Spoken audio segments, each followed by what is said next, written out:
అండి, నమస్తే. నేను భోగాజమండి. ఇప్పుడు నేను మీకు ఏం చూపిద్దాం అనుకుంటున్నానంటే, మన ఇంట్లోనే ఎండి రైపప్పుని మంచిగా చేసుకోవచ్చండి. అది ఎట్లా చేస్తానో చూడండి.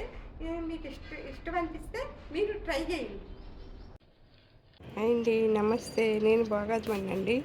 ఇదిగోండి, ఎండి రేయిపప్పు చేసుకోవచ్చు అండి. మన ఇంట్లోనే తయారు చేసుకోవచ్చు. నేను 2 కేజీల రేలు తీసుకున్నాను, పచ్చి రేయిల్ని. మనం రేయిపప్పు మనం సొంతంగా తయారు చేసుకుంటే బాగుంటుందండి.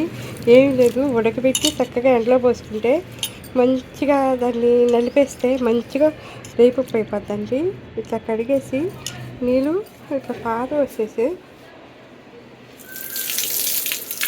వేసుకోవాలండి. కడిగేసినాక రేయిపప్పు అవటానికి ఇట్లా ఉడకబెట్టుకోవాలి.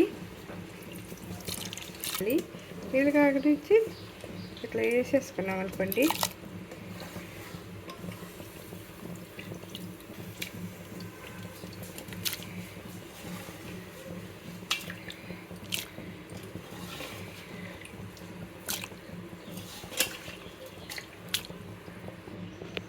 ఇదిగోండి, ఉడికొచ్చినాయండి రొయ్యలు ఉడికొచ్చినాయి. ఇదిగోండి, చూసారా ఎట్లా ఎరగాయి కదా.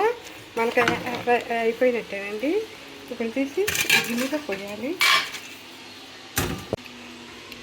ఓసిపట్లో పోయండి. ఇదిగోండి, నేలంతా శుభ్రంగా కడిగేసుకోవాలి. నేలంతా శుభ్రంగా కడిగేసుకోవాలండి. మనం ఉడకబెట్టుకున్న రొయ్యల్ని పోసుకోవాలండి. పోసుకుని ఇట్లా అన్నీ ఒక్కొక్కటిగా చక్కగా ఎండబెట్టుకోవాలి. అయితే వీటికి చీమలు తొందరగా వస్తాయండి. అయితే చీమలు రాకుండా కొంచెం గమేషన్ ఉంటుంది కదా, చుట్టూరు అయితే జల్లుకోవాలి. లేకపోతే అవి తినేస్తాయి, పడతాయి. ఈకలకి చీమలకు భలే ఇష్టం. అంటే ఒక్కొక్కటిగా ఇట్లా ఎండబెట్టేసుకుని ఇదిగోండి.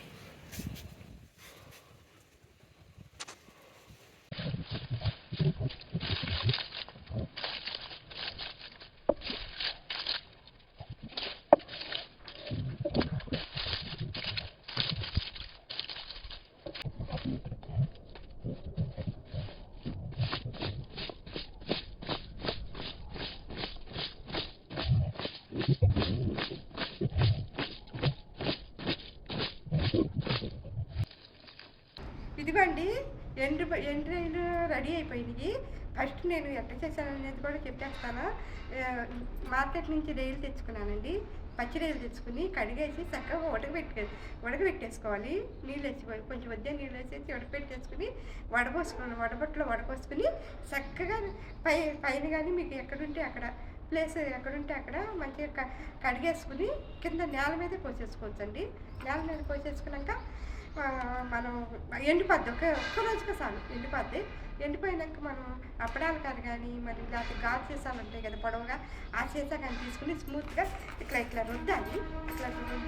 రుద్దినాక మనకి పొట్టంతా పద్దండి. చెరిగేసుకుని చక్కగా ఒక గాజు సీసాలో వేసుకున్నారనుకోండి, ఒక డబ్బాలో మీకు ఎప్పుడంటే అప్పుడు వేడి నీళ్ళు వేసుకుంటే మంచిగా రేపప్పు తయారైపోద్దండి. మీరు ట్రై చేసుకోండి. ఇష్టమనిపించిన వాళ్ళందరూ ట్రై చేయండి. అయితే సబ్స్క్రైబ్ చేసుకోండి.